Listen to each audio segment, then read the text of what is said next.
Hello students, myself Neeta Agarwal. हम पढ़ेंगे हिंदी का द्वितीय अध्याय लाख की चूड़ियाँ, जिसके लेखक है कामता नाथ। लेखक बचपन में अपने मामा के गांव जाने के लिए आतुर रहता था, क्योंकि वहां एक बदलू नामक व्यक्ति था जो कि लाख का काम करता और लेखक को सुंदर सुंदर लाख की गोलियां बनाकर देता था। अब लेखक कह रहा है कि सारे गांव में बदलू मुझे सबसे अच्छा आदमी लगता था, क्योंकि वह मुझे सुंदर सुंदर लाख की गोलियां बनाकर देता था। मुझे अपने मामा के गांव जाने का सबसे बड़ा चाव यही था। यानी कि बचपन में लेखक अपने मामा के गांव जाने के लिए इसीलिए आतुर रहता था क्योंकि बदलू उसको लाख की गोलियां बनाकर देता था।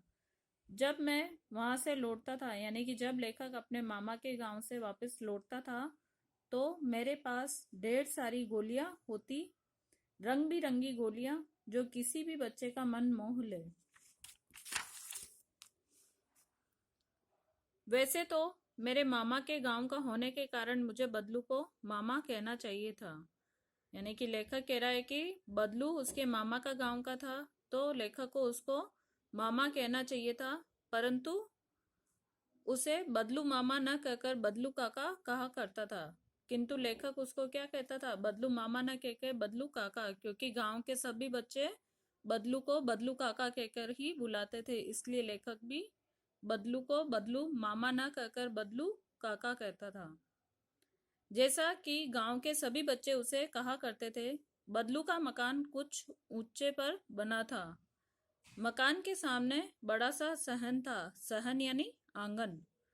यानी बदलू के मकान के सामने एक बड़ा सा आंगन था, जिसमें एक पुराना नीम का वृक्ष लगा था।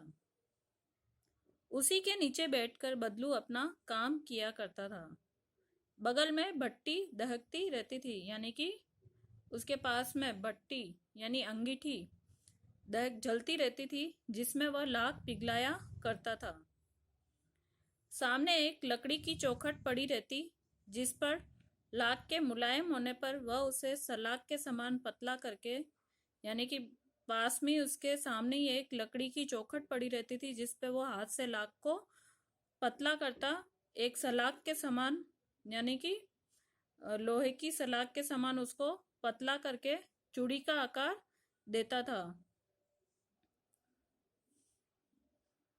पास में 4-6 विभिन्न आकार की बेलनुमा मुंगेरियां रखी रहती थी, जो आगे से कुछ पतली और पीछे से मोटी होती।